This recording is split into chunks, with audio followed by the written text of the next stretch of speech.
Hello guys, good evening. Thank you so much for watching my live a while ago.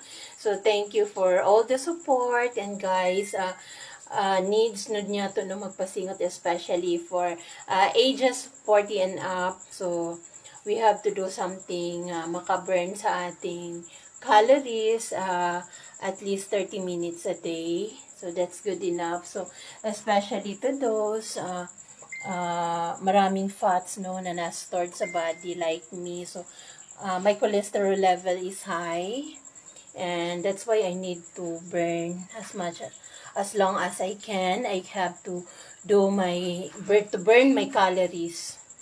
So yun lang. Grabe for only 30 minutes. Look at me guys. Napawisan na talaga ako. Mga I think for 30 minutes, mga I guess, no, mga 100 calories yung napaburn ko. So at least slowly but what do you call this? Palagi consistent.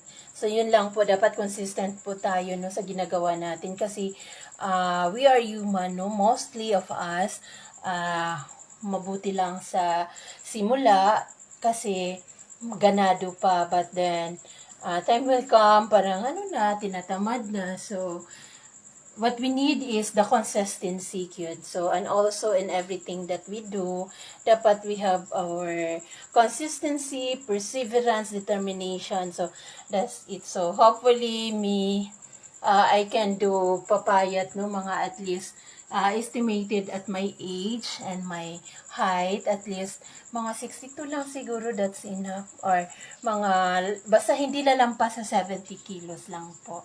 So guys, once again, thank you so much for watching my live and thank you for all the supports. God bless us all. Good night and sweet dreams. Mwah.